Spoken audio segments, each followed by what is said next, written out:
Olá, amigos. Bom dia, boa tarde, boa noite. De onde você estiver assistindo esse vídeo, seja bem-vindo ao nosso bate-papo.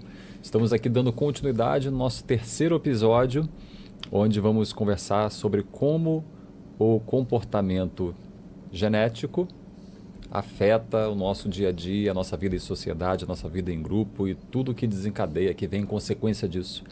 E para continuar esse bate-papo, eu tenho aqui ao meu lado o nosso grande amigo Álvaro Blazina. Álvaro, William, prazer. vamos continuar então. Fantástico prazer. Um elixir do diálogo, né? Sim. Então, William, como já vemos, estamos buscando o entendimento, o conhecimento, compartilhar as ideias e a estrutura, a coluna vertebral disso tudo é saber, desde o básico, somos seres vivos, biológicos, e como seres vivos temos regras da vida que não foram colocadas por nós, mas que nos foram colocadas E que nós acabamos né? acatando, né? Sim. Exatamente, por acatá-las, ainda que não admitamos ou não tenhamos consciência ou achemos que somos mais autônomos do que realmente somos, elas existem e conhecê-las é fundamental para nos conhecer. E nós chamamos isso de genética, né? Claro, porque não tem como encontrar outra explicação a não ser que, em algum momento, todo ser vivo que está na face da Terra, e ser humano especificamente, houve a união do espermatozoide com o óvulo, uma contribuição genética de pai e mãe, isso está ponto pacífico, né? E o que acontece? Por que na primeira célula, o que tem? Além da estrutura anatômica, tem um chipzinho, literalmente lá, que tem todos os comandos, isso está mais do que comprovado, de como esse indivíduo vai ser, né? E desde as coisas mais incríveis, qual vai ser o diâmetro do cílio dele, como se vai constituir toda a estrutura anatômica, que é inacreditavelmente complexa, como esses órgãos vão interagir, claro que é anatômico também, mas como que eles vão interagir entre eles para que toda a estrutura física esteja em perfeitas condições, e como ele é um ser móvel, como ele vai ter que se conduzir para se engajar na sociedade, ser bem sucedido, ter vitalidade, ter saúde e poder cumprir a missão de fazer novas versões e passar seus genes para novos indivíduos. Essa é a essência. E dentro do que parece tão simples, né, de uma única célula, em 9 meses, nascer uma maquininha perfeita, com trilhões de células, que já mal nasceu, vem um impulso que chora, porque senão você não vive. Já vem um comando, não teve como explicar, escuta, para chorar você tem que encher os pulmões e tem que gritar, não. Já vem um impulso instintivo e com muito pouco tempo você olha, a mamãe vai te colocar, né, no peito, você tem que saber exatamente o movimento dos lábios para poder extrair o calor do leite, que parece fácil, mas não é. E se você não se sente bem, chora para avisar que você não está se sentindo bem. Está com fome. Está com fome, chora de novo. Está com dor, está com frio, está com dorzinha em qualquer lugar, cólica. E a partir daí, uma complexidade enorme de atitudes, de comportamentos, de decisões, ou o nome que a gente queira dar, faz o quê? Com que ele cumpra também a terceira parte, que é além da física fisiológica, que é o comportamento de acordo com a espécie na qual ele faz parte, né? Cada espécie tem precisão nos comandos. E muitos são de uma complexidade, não diria assustadora, mas fascinante, né? Convido vocês a verem, muito fácil no YouTube, muito fácil de encontrar, por exemplo, um exemplo só, o tecelão. Né? O Tecelão é um passarinho Sim. que ele elabora um ninho de tal complexidade de nós sobre nós, que é fascinante de ver.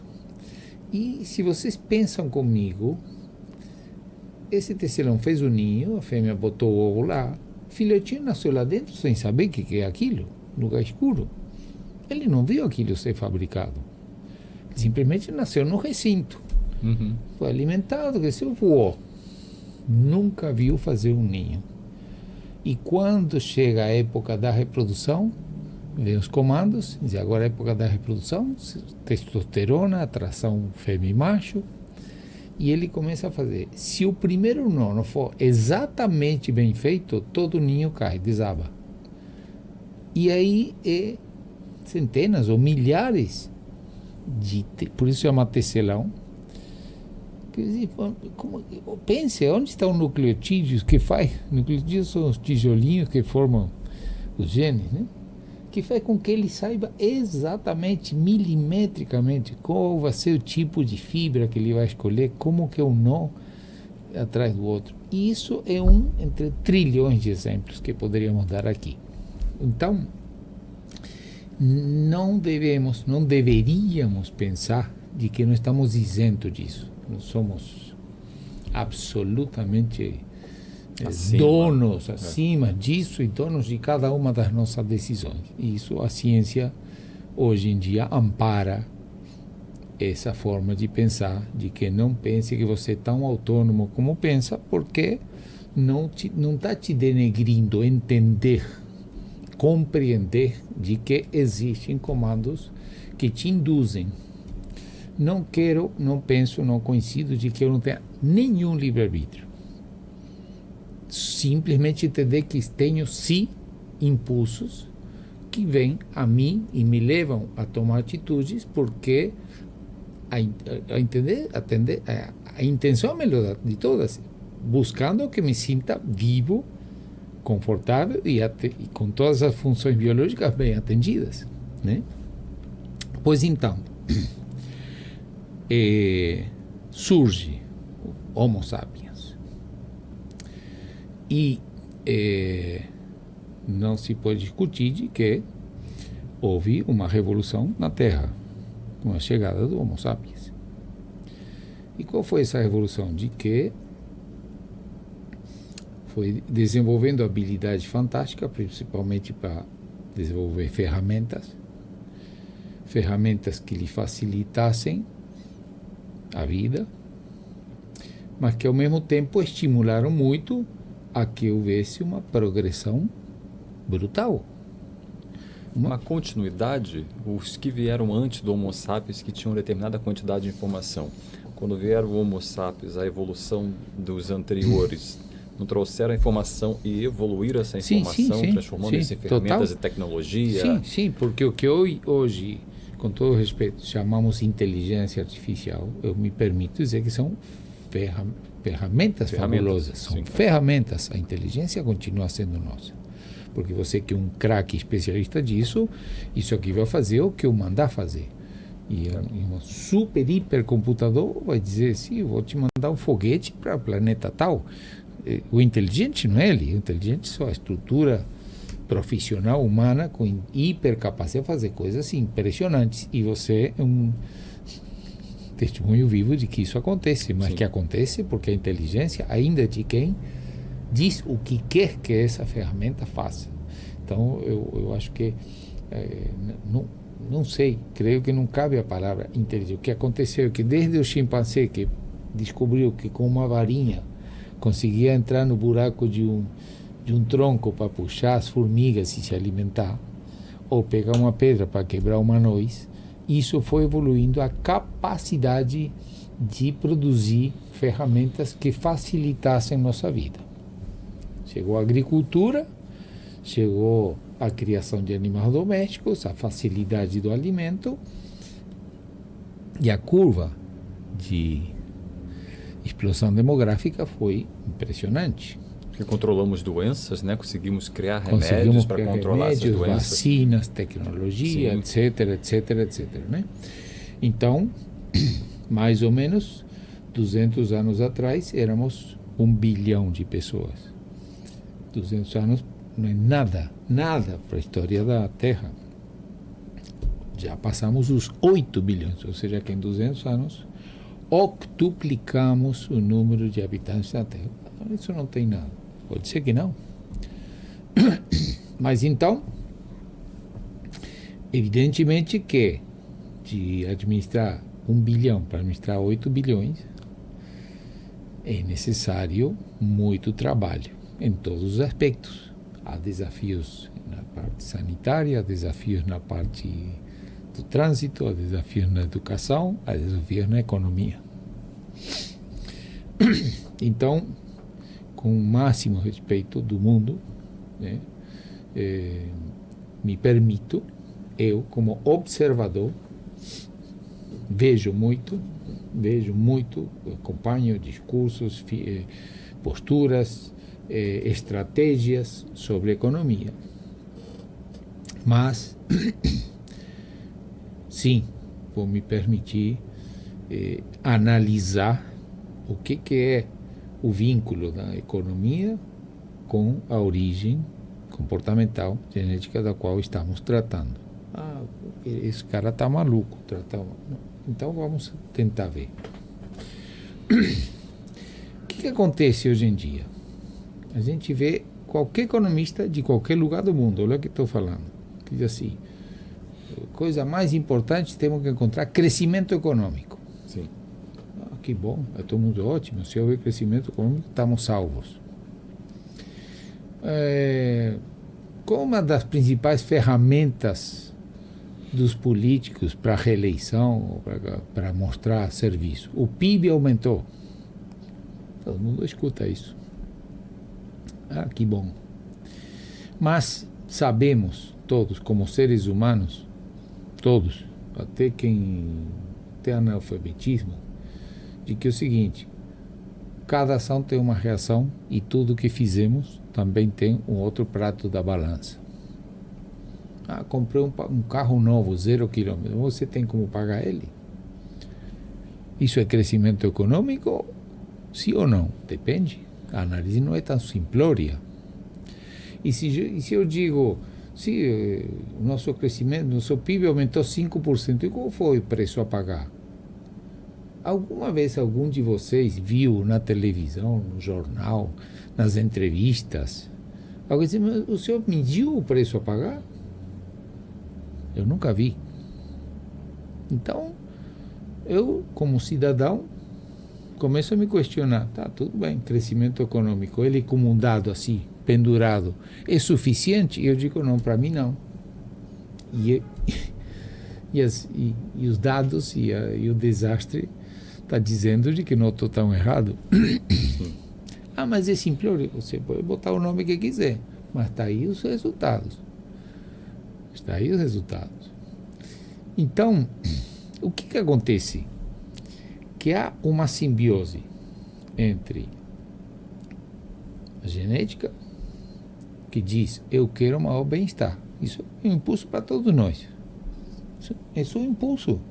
Por quê? Porque uma das leis da vida é você tem que atender suas funções biológicas da melhor forma possível. Está bem alimentado, está com saúde, está bem, ter água, ter proteção, ter um lugar para dormir, ter um agasalho, etc, etc. Então isso é de todos nós.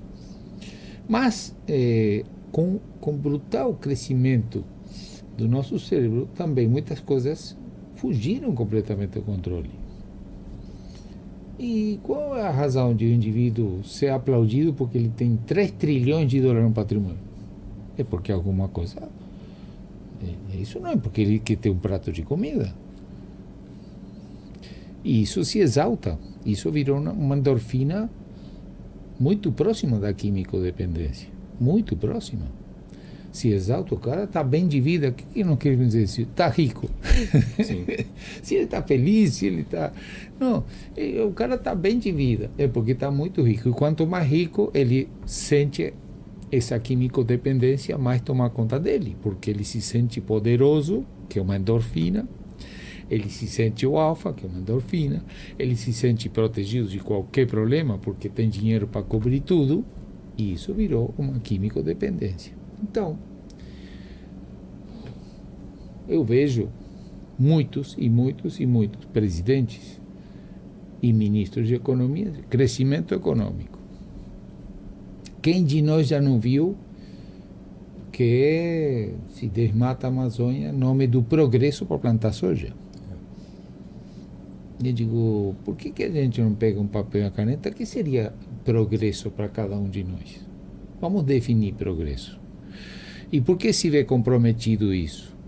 Porque só se conta o imediatismo e só conta crescimento econômico, não importa o preço a se pagar. E aí o que acontece? É o que estamos vendo. Em pouquíssimos anos, creio que só em 5 anos, o volume de plástico no oceano vai superar o volume de vida, que é 5 anos. Alguém alguma vez pensou de que esse é o prato da balança, que o preço que estamos pagando por um crescimento econômico onde não se mede consequências? É uma pergunta muito simplória, mas talvez a mais séria da humanidade neste momento. E entrando nesse particular da questão do plástico no oceano, 1 hora pelo lençol freático vai chegar na água que nós bebemos. Sim.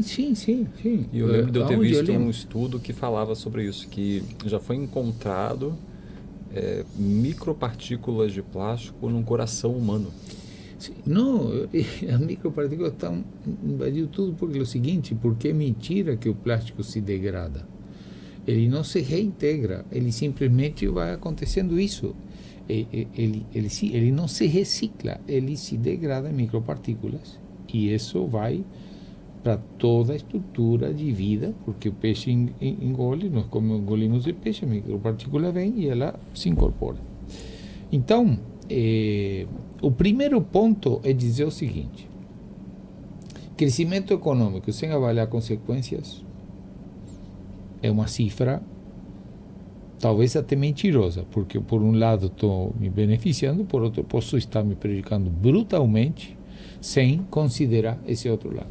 Mas eu iria para outro tema, que é o seguinte, que é muito simples de entender. O que significa a palavra economia? Assim, sozinha. Já sei. É que do que eu ganhei, eu guardei uma parte para o meu benefício futuro. Muito simples, né? Qualquer pessoa que não tenha a menor noção do que se faz, nem sequer da palavra economia, diz o seguinte: eu ganhei 10, gastei 8 para viver, guardei 2 numa latinha aí embaixo da cama. Isso é economia. Perfeito. Muito bem. Só que hoje, de forma, até onde eu sei, absolutamente inconteste, já há um estudo que diz: a Terra, uma estrutura finita, ela tem uma capacidade de nos dar bens dos mais diversos: agricultura, pesca, mineração, tudo que você possa imaginar, turismo, enfim, tá, perfeito. Hoje em dia já está medido isso, já se sabe quanto é, entre aspas, o salário que a Terra nos dá. Olha, essa riqueza que eu tenho condição de te dar está quantificado. Pois muito bem. Então, uma vez que quantifiquei, eu posso ver do que ela me dá, quanto que eu estou pegando. Sim. Correto? Qualquer economista vai te dizer, desde que se formou ontem até que tem pós-doutorado, te dizer: qual o primeiro conselho que você me dá como economista? Nunca gaste mais do que você ganha. Sim. É o primeiro dos princípios. Muito bem. E o que sabemos hoje? Que está estudado o valor e se chama pegada ecológica. Pegada ecológica. Pegada ecológica. Se eu colocar no Google isso... no Google, pegada ecológica, ela vai te dar... É sensacional, né? Então, é o seguinte: pegada ecológica é que o valor de toda a riqueza que a Terra me oferece, tem condições de me fornecer, de me dar. que tenho que ver? Quanto estou tirando disso aí. Correto? Correto. Tá bom. Então dizemos assim, 1 para 1, estou tirando o que a terra me dá. Eu ganho 10, gasto 10. Ah, tudo bem. Hoje, isso nenhum economista fala. Isso está ali em números. Hoje, de 1, nós estamos consumindo 1,8. 80% a mais do que a terra pode me dar. Significa que no mês de julho do ano, eu já comi tudo que a terra podia me dar no ano inteiro. Entrei no cheque especial. Sim. E então, perante essa coisa que é estarrecedora, eu digo, que coisa assim inexplicável que o economista fala em crescimento econômico como um dado assim, sabe? Pendurado, sem uma análise muito mais complexa. Isso é um respeito de dizer, eu não posso gastar nem 0,1% acima do que eu tenho como ganho. Mas se, nesse exemplo que o senhor deu, se nós estamos consumindo 1,8 a mais, né? Ou seja, quase Sim, o dobro do que a terra quase pode o dobro, produzir. caminhando para o dobro. Isso dentro de um período. Então, nesse Sim. exemplo que o senhor deu, que até julho já comemos tudo que poderia ser fornecido pela terra, como que nós continuamos vivos o restante do semestre? Da mesma forma, extraindo o que não temos nem como. É uma coisa impressionante. Isso é dado. Então, o que nós estamos fazendo? Entrar no cheque especial para cada vez comer mais do que nós temos condição de consumir, ou que nos é dado para consumir, e isso está nos levando ao caos que estamos. Essa é a situação. E isso é dado. Isso não, mas agora dizer, bom, o que tem esse vínculo com o seu tema, que é saber como comportamentalmente tudo isso aí funciona. E é simples, é que a nossa estrutura comportamental se alterou para o exagero, para a magnificência, Sim. para o consumo, fazer do consumo quanto mais maior, melhor. Se não tem limites. Uma casa no padrão americano, aquelas casas Quero maravilhosas. uma casa com 40 quartos. 3 carros na garagem. E isso se exalta, isso se aplaude como sendo um cara bem sucedido.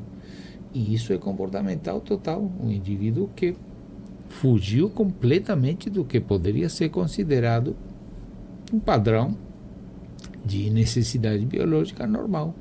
Houve, o cérebro aumentou, não tem limite, né? E isso é preocupante, porque estamos indo meio que com a vista nublada para uma situação caótica provocada por uma extrapolação do consumo que é absolutamente impressionante. E o mais impressionante, quais são os países com pegada ecológica mais desastrosa? O que chamamos de países desenvolvidos. Ou seja, que o que eles estão desenvolvendo não é outra coisa a não ser o caos, cientificamente comprovado. E por quê? Porque se exalta isso aí. Que Estados Unidos, que americano, que mundo ocidental, que agora a China, é cada vez mais crescimento econômico e não importa o resto. E isso é uma realidade.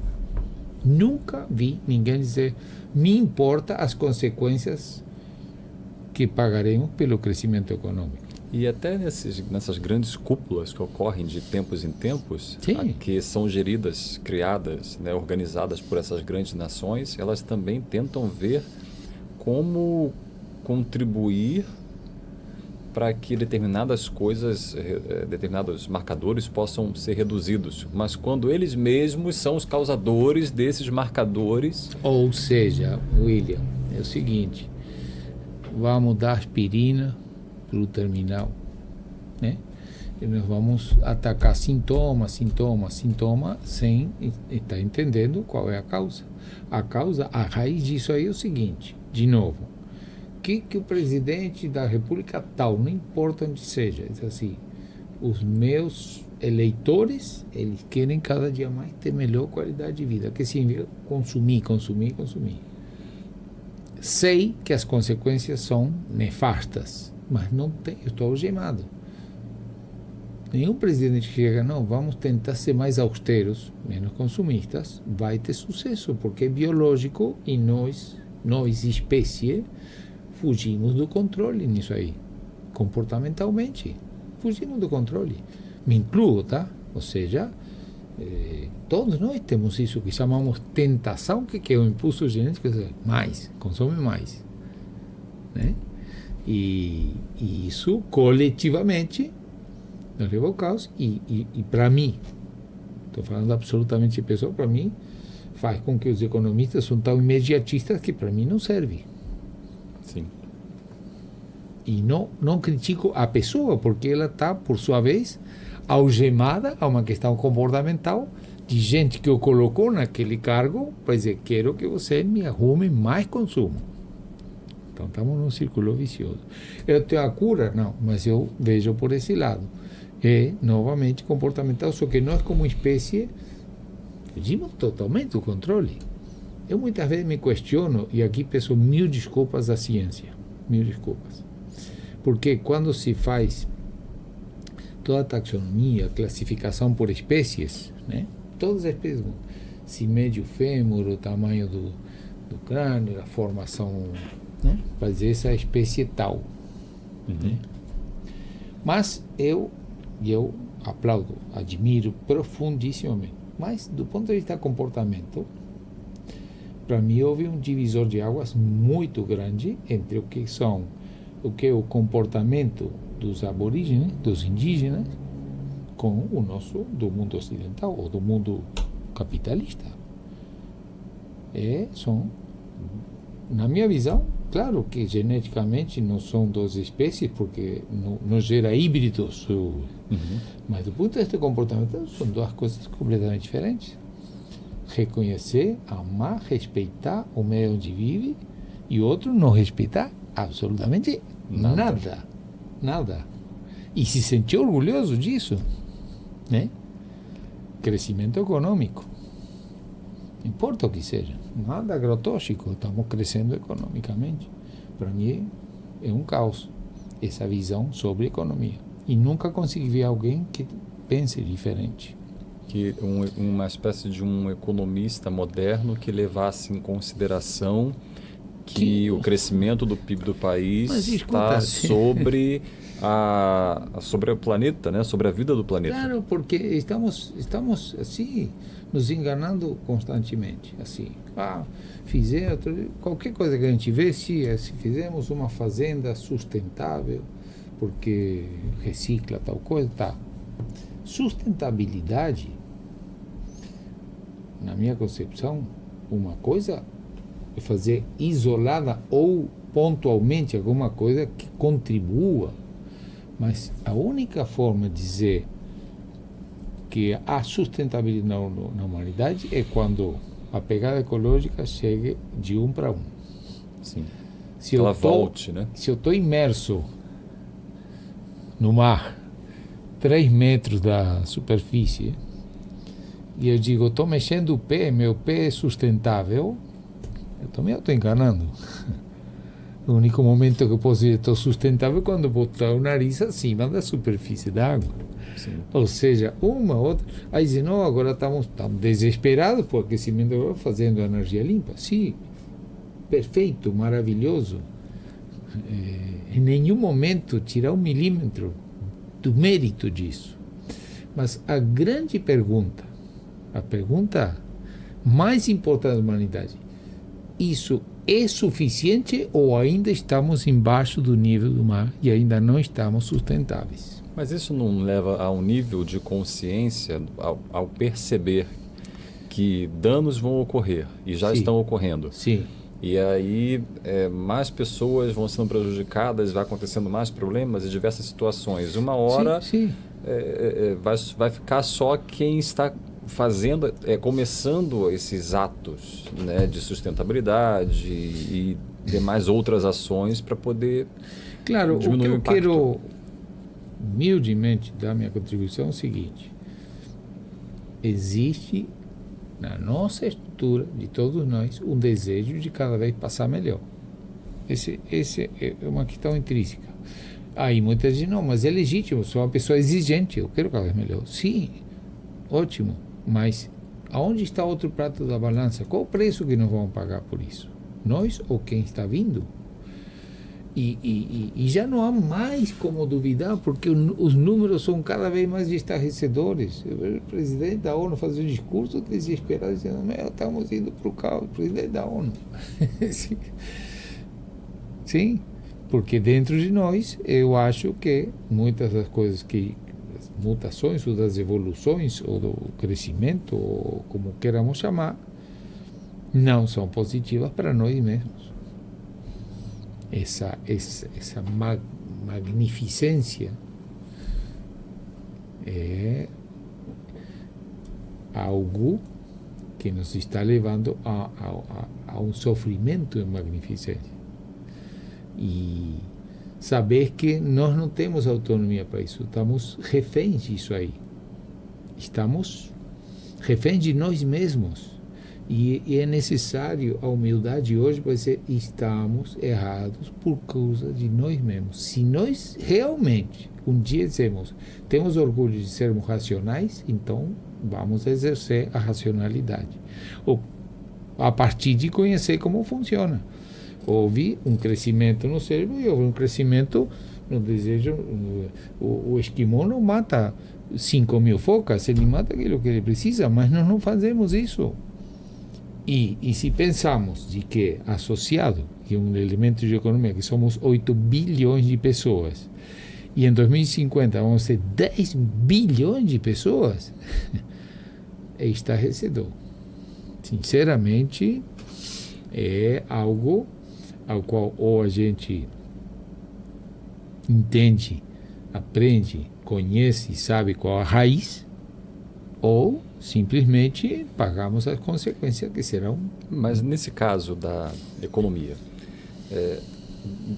como que o senhor consegue associar, em que momento se associa a questão genética, a questão comportamental? Sim, eu creio que a questão genética é o seguinte, de novo, que nós pensamos que a lei da vida, de novo, nascer, crescer com saúde, com vitalidade, com bem-estar, porque vitalidade significa bem-estar, para passar os genes para uma nova geração, fazer uma nova geração. Uma vez que isso, crescendo o cérebro, nos conduziu para extrapolar ao máximo essa coisa de bem-estar, de uma coisa absurda como a gente vê, nós não tivemos ainda nenhum economista que não, peraí, você comprou um carro, mas você não tem como pagar a prestação, te prepara que vai vir problema. Uhum.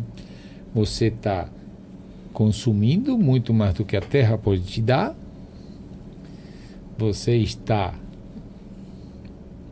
vítima do imediatismo, de passar bem agora sem medir consequências, você não está vendo outro prato da balança. Então, como economista, se você, cada coisa que você me diz que vai crescer, não me diz que preço vai se pagar para isso, eu considero que há uma informação truncada e a consequência reprovável. Porque a única coisa que estamos dizendo, quero crescer economicamente. E como que não se diz qual é, para essa ação, qual vai ser a reação? Como que isso não se avalia? Considerando que está tudo indo nesse caminho onde a gente está perdendo os benefícios do planeta, né? Se já estamos indo nesse caminho, a salvação não é justamente a gente cair do precipício? Bom, isso filosoficamente é uma coisa bem... um temaço, né? O que é bom? Vamos deixar, é aquela história, vamos tocar os violinos e deixar que o barco se afunde, porque vai se abrir, não demora. Mas o que a gente faz? Vamos viver ao máximo agora e que se acabe? Que é o que está acontecendo. Que é o que está acontecendo, ou vamos pensar racionalmente em um respeito àqueles que ainda não chegaram, que têm o direito. Assim como nós tivemos, ou estamos tendo, Vai se abrir isso, pode ter certeza. Ou, se não se trata oficialmente, é um fato. Né? Deixa, é como o cara que diz, olha, quero que se dane, porque o comportamento individual e coletivo tem um espelho, né? Muita semelhança. O cara diz, olha, quero que se dane, eu vou fumar, beber, comer gordura e tudo que se dane no mundo. E o dia que chegou, é uma escolha. Então, aí tendo inúmeras pessoas vivendo de forma torta, estranha, errada, fazendo um monte de coisa, é possível que gerações futuras olhem para o passado e falem assim, não vou fazer igual meu avô fazia. Não, o que vai acontecer possivelmente na geração futura, mas que administração horrível que foram meus antepassados, porque a única objetivo, a única coisa que se aceita de quem conduz o mundo é temos uma missão, entregar um mundo melhor para os nossos descendentes do que nós recebemos. Isso não está acontecendo. Sim. Então, não é leviano dizer a administração atual não é boa. Ah, mas você diz que a genética tem vínculo aí? E digo, você pode me tratar de louco, mas tem. Porque a genética comportamental desgringolou para uma coisa que não é o da natureza. O leão não mata 43 zebras, ele mata uma, come e acabou. E nós desgringolamos. Mas se eu fosse um leão capitalista, eu mataria 43 zebras para poder vender para os outros leões. Um leão humano, como somos todos, queremos ter, e isso se extrapolou para coisas que são estarrecedoras, porque quem paga o preço disso tudo somos nós mesmos. Não é que nós mesmos não. É uma forma leviana e condenada. Estou passando a conta para quem está vindo e eu vou passar bem agora e que se dane. Isso é racionalidade? Não. Isso é uma boa economia? Isso podemos aplaudir? Não, continua, é crescimento econômico e nós vamos botar isso no nariz das pessoas. O país tal que aumentou, o meu partido conseguiu que aumentasse 15%, então votem nós. Não consigo visualizar isso como sendo algo responsável, tá? Não consigo ver. Se todos estão sobre o comportamento da irresponsabilidade, conduzindo as coisas nesse sentido. Todos nós. E vai dar de cara no muro daqui a pouco. Sim. E quando der de cara no muro, todo mundo vai ver que deu errado. Sim. E ao constatar que deu errado, tem a oportunidade, então, de revisar todo esse mecanismo atual. Estamos aqui para isso. É o nosso mínimo grãozinho de areia, sem nenhuma pretensão, sem fins de lucro, sem fins de fama, mas para dizer quando é que isso vai acontecer? O que mais falta? O que mais falta para que a gente perceba o caos que nós mesmos estamos causando? Essa coisa, em nome do progresso, todos os dias somem do planeta 150 espécies por culpa do ser humano. Será que nós vamos continuar dizendo que somos maravilhosos? Ou será que vamos ter a humildade de dizer, não, nós somos tão maravilhosos e precisamos reconduzir o rumo? Ah, mas Álvaro, você é muito utópico. John Lennon, eu sou um sonhador e não sou único e não me envergonho disso, mas eu tenho muito claro, não sou eu. Gente, eu não sei de que maneira fechar os olhos para não enxergar o que está acontecendo.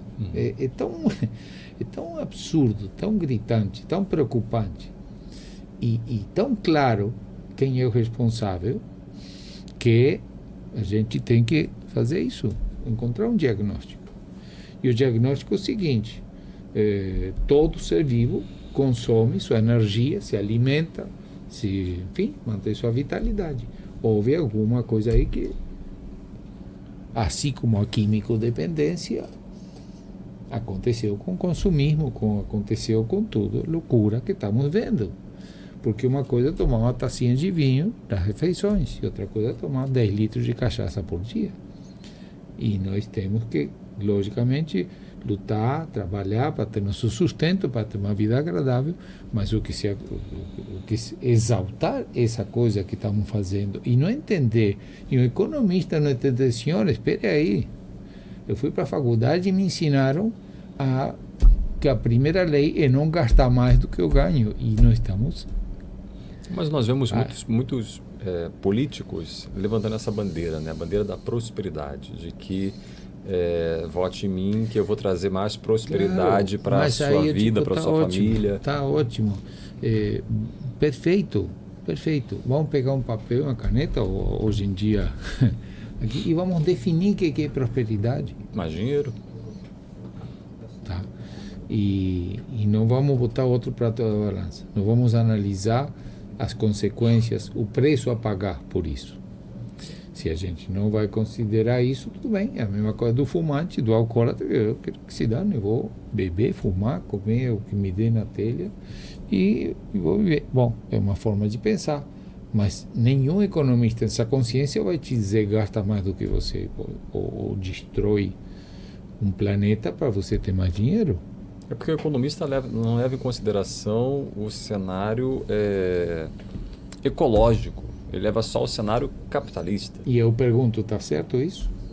Eles consideram uma parte dessa equação. Eu pergunto, isso aí é certo? O que é crescimento? É continuar produzindo plástico, continuar tudo que a gente já sabe, intoxicando a terra, porque e outra coisa importante também, não há escapatória enquanto a gente não tomar consciência do que acontece, porque qual é a situação? Hoje são 8 bilhões, 200 anos atrás era 1 bilhão, tá? 8 bilhões são números, e economista trabalha com números, significa que a humanidade tem, pelo menos, considerando 2 refeições por dia, produzir 16 bilhões de pratos de comida hoje. Sim. E amanhã outros 16 bilhões. Então vamos entrar dentro do que seja economia entre a espada e a parede. Porque eu, entre morrer de fome e comer um alimento que foi usado agrotóxico, eu vou comer agrotóxico. Porque entre meus princípios vitais, primeiro manter vivo. Então o que acontece? Que essa coisa de só mal consumir, o crescimento demográfico e o não considerar o preço a pagar do crescimento econômico é uma bomba tremenda. É uma bomba tremenda. Considerando que, por exemplo, nós aprendemos a caçar porque senão morreríamos de fome. Sim. Nós aprendemos a beber a água senão morreríamos de sede. Sim. Né? Sim. Nós aprendemos muitas coisas onde a base era necessidade ou sofrimento. Sim. Não estaria aí no caminho da humanidade, então, passar por essas situações para que no sofrimento conseguisse entender o valor daquilo que foi descartado? Sim, ou visto de outra forma, todo mundo quer se sentir bem, não importa que condição humana seja. Todo mundo quer endorfina, não tem endorfina para todo mundo. Justamente o passar por sofrimento significa o que estamos vendo hoje, porque estamos no mesmo nível de competição do que os animais selvagens, não tem diferença. Cada um tem que se virar para conseguir seu bem-estar e entrar numa selva de pedra. E cada vez quando há uma relação, uma proporção direta entre o crescimento populacional e o crescimento de depressão, de sofrimento, é isso que você está mencionando. Ah, mas não é bom sofrer? Sim, tá, mas o sofrimento muitas vezes se torna insuportável e aí vai para outros caminhos que são ou isso ou morrer. O recurso de por que não tem como controlar os tóxicos e as drogas, etc. e tal, porque o indivíduo chega um momento que a endorfina não vem, porque na sociedade não consegue se inserir, se engajar e precisa desesperadamente, de forma artificial, amenizar esse sofrimento. E se conseguimos crescendo, imagina que o que hoje é um problema, que são 8 bilhões, imagina o que será daqui a 25 anos, que não é nada, 10 bilhões de pessoas aqui. Ah, mas então, sim, então deixa sofrer para tentar aprender.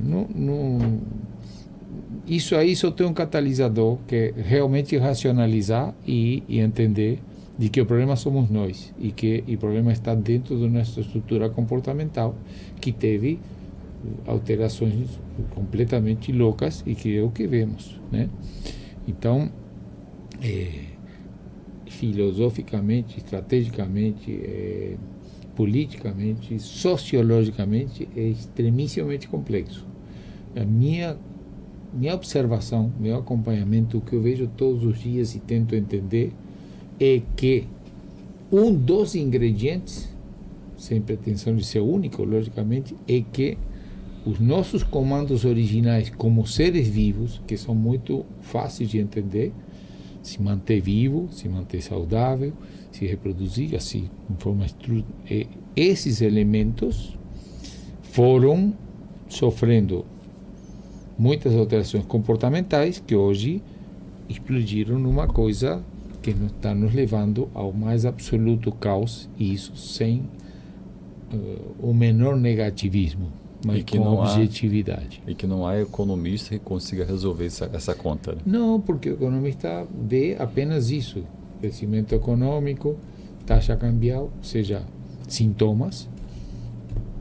Se a taxa de juros, eu vejo cada tanto, segundo o Copom, se vai aumentar 0,25%, digo, estamos tapando para a coisa macro que está acontecendo e que está nos arrasando, e que as pessoas fazem de conta como que não vem, principalmente quem está nessa cúpula de condução das ações dos países, né?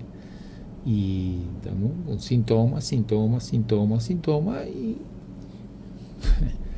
e os indicadores são incontestes, são científicos, são confiáveis e são estarrecedores. Não, essas nações, de uma certa forma, se tornam reféns dos próprios economistas que indicam, que apontam para indicadores de que, olha, precisamos produzir mais X alimentos, senão nossa população vai ter problemas. Sim, sim.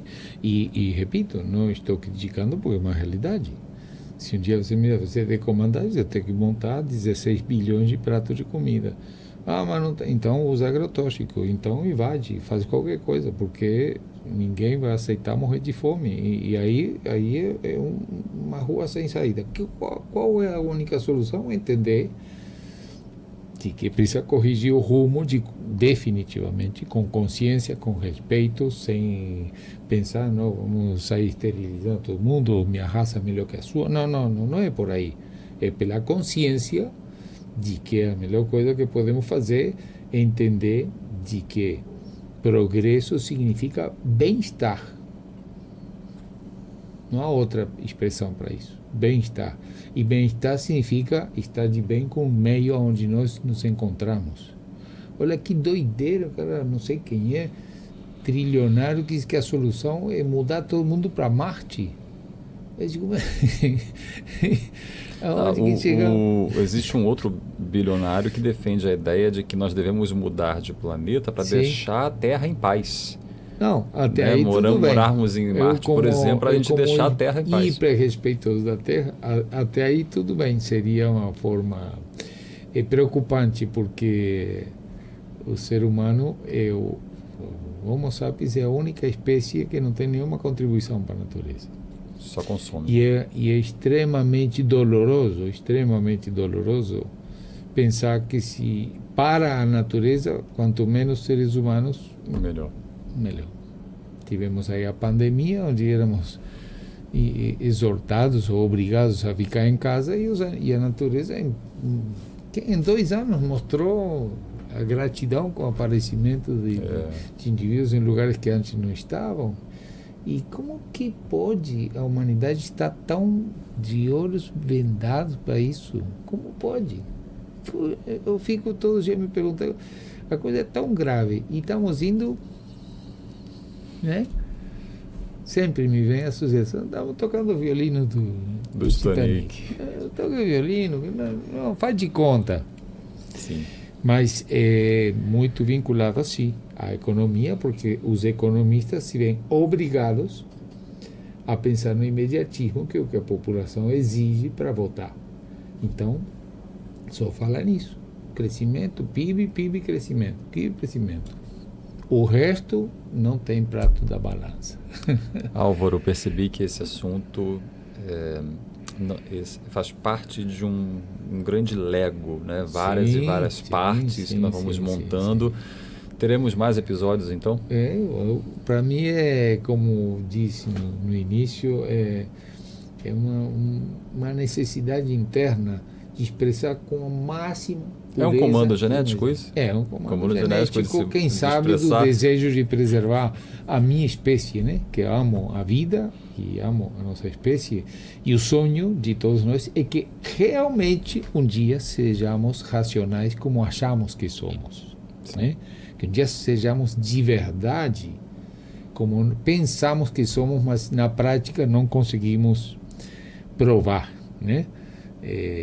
Esse é o desafio, a humildade da humanidade. Esse seria um grande passo para o que já tratamos, para o antagonismo dos grupos, para a nossa condição de respeito ao meio onde estamos, condição de respeito às próximas gerações, etc, etc. Há sim um link entre o que nós temos de nosso manual e isso. Quando entendamos isso, quem sabe, olha, encontrei uma luz no fundo do túnel. Se você é Flamengo, eu sou Botafogo, nunca vou brigar com você. Eu vou simplesmente levar na brincadeira, mas não nas minhas origens selvagens de achar que meu grupo tem que destruir o céu. E isso, embora a gente fale de brincadeira, mas é triste que haja um momento 80 conflitos de matar, destruir, acabar um com o outro, por um comando, sim, que tem como genética no meu grupo, não pode permitir que o outro, independente se lá tem gente boa, se tem criança, se perdeu, ou se exponenciou de uma tal maneira que ou entendemos ou pagamos caríssimo por isso, né? Muito bom. Então vamos encerrar esse bate-papo nosso aqui hoje. Eu quero agradecer a você que esteve aí esse tempo todo participando conosco, assistindo esse conteúdo. Estamos no nosso terceiro episódio. Vamos continuar essa conversa no quarto, no quinto, quantos episódios forem possíveis, né? E agradecemos, não é verdade? Perfeito. Não é isso, Álvaro? Gratidão enorme. Gratidão, prazer estar em compartilhar e sempre pedir que vocês interajam para nos dar um feedback. É muito importante, com toda a humildade, e se sinta completamente à vontade para emitir com todo peito aberto sua opinião, concordando ou não concordando, mas sempre nos enriquecendo coletivamente, né? Perfeito. Muito obrigado por estar aqui com você, conversando. Muito grato a você, viu? E a todos agradeço. Os que nos acompanham. Que bom. Quem sabe, tomara que se projete. Tudo de bom, viu, pessoal? Muito obrigado. Até o próximo episódio. Valeu.